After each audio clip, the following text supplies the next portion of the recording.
ಹೊಸ ಸ್ಕ್ರಿಪ್ಟನ್ನು ಬರ್ಕೊಂಬಂದು ಆಸ್ಕರ್ ಮಟ್ಟದ ಒಂದು ಪರ್ಫಾರ್ಮೆನ್ಸ್ ಡೆಲಿವರಿ ಮಾಡಿ ಹೋಗಿದ್ದಾರೆ. ನನಗೆ ಗಾಡೀಲಿ ಬರ್ತಾ ನೋಡ್ತಾ ಇದ್ದೆ.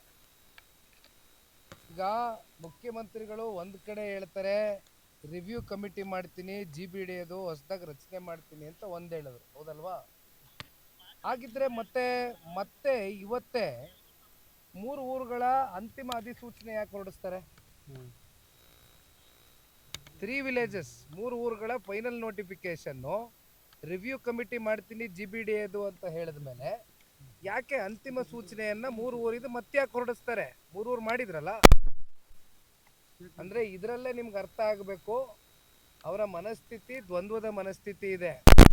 ಒಳಗಡೆ ಒಂದು ಲೆಕ್ಕಾಚಾರ ಇದೆ, ಹೊರಗಡೆ ಒಂದು ಅದೆಂಥದ್ದು ಕೃಪಾ ಪೋಷಿತ ಮಂಡಳಿ, ಏನಪ್ಪ ನಾಟಕ ಅದು ಯಾರು ನಾಟಕ ಮಂಡಳಿ, ಅದಕ್ಕೆ ಅಧ್ಯಕ್ಷರು ಬಹುಶಃ ಮುಖ್ಯಮಂತ್ರಿಗಳೇ ಆಗಿರ್ಬೇಕು.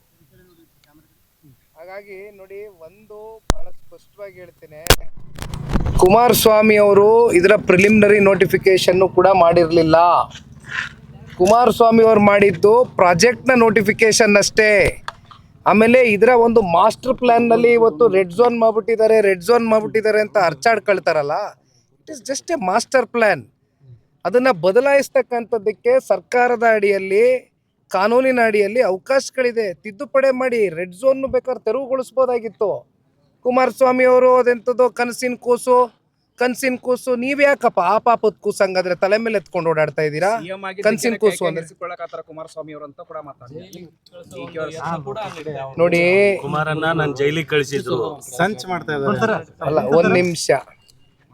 ಈಗ ಅವರು ಜೈಲ್ಗೆ ಹೋದಂಥ ಸಂದರ್ಭದಲ್ಲಿ ಇದೇ ಮಾನ್ಯ ಕುಮಾರಣ್ಣ ಅವರು ಅವ್ರನ್ನ ಜೈಲ್ಗೆ ಹೋಗಿ ಭೇಟಿ ಮಾಡಿ ಅವ್ರ ತಾಯಿಯವ್ರ